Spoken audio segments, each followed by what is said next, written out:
प्रदेश सरकार जल्द ही हिमाचल प्रदेश में नया मोटर व्हीकल एक्ट लागू करने जा रही है।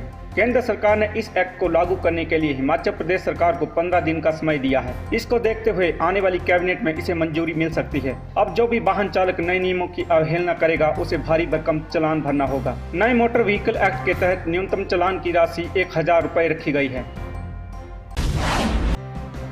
राजधानी में कोरोना के मरीज बढ़ने पर स्वास्थ्य विभाग ने जिले में टेस्टिंग बढ़ा दी है।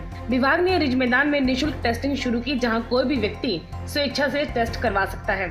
मुख्य चिकित्सा अधिकारी ने कहा कि लोग कोरोना महामारी को लेकर घबराए हुए हैं, जिसके चलते कोई टेस्ट नहीं करवा रहा। अब स्वास्थ्य विभाग ने रिज मैदान पर मोबाइल वैन द्वारा कोरोना टेस्ट लेने शुरू किए हैं। इसमें खास तौर पर बुजुर्गों और बीमारी से जूझ रहे लोगों को तरजीह दी जा रही है। पूर्व मुख्यमंत्री शांता कुमार ने एक बार फिर गुड़िया कांड पर मुख्यमंत्री को पत्र लिखा। शांता ने कहा कि मुख्यमंत्री एक नई विशेष जांच समिति बनाएं, जिसमें 3 अवकाश प्राप्त और 3 वर्तमान प्रमुख पुलिस अधिकारी रहें। इसमें विपक्ष को भी पूरी तरह विश्वास में लेकर पुनः जांच करवाई जाए। इस जांच से अपराधी अवश्य पकड़े जाएंगे। अगर ऐसा ना भी हुआ तो कम से कम पीड़ित परिवार को तो संतुष्टि रहेगी।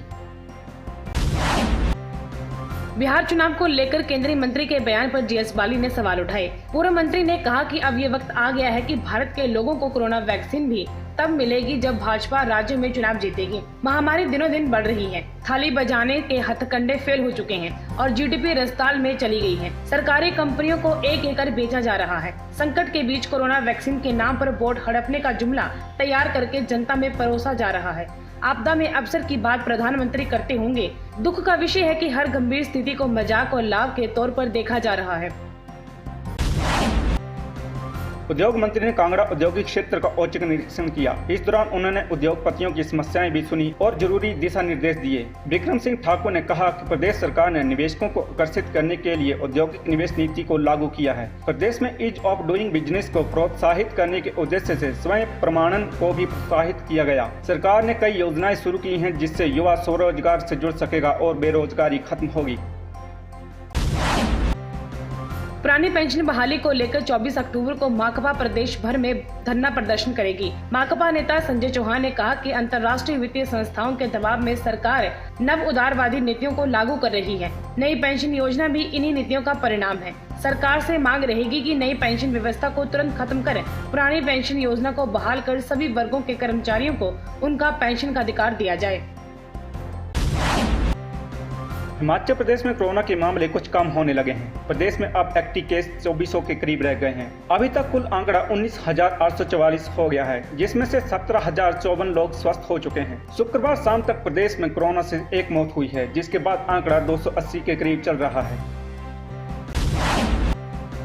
फेस्टिवल सीजन में भी आलू प्याज के दाम आसमान छू रहे हैं। राजधानी की सब्जी मंडी में आज आलू 50 रुपए जबकि प्याज 70 रुपए बिक रहा है, जो अभी और महंगा हो सकता है। मंडी के प्रधान ने बताया कि प्याज 70 रुपए किलो हो गया है, जो आने वाले समय में और भी बढ़ सकता है। अभी प्याज स्टोर में आ रहा है और नई फसल आने तक प्याज के रेट और भी बढ़ सकते हैं। आने वाले दिनों में हरी सब्जियों के दाम तो कम हो सकते हैं।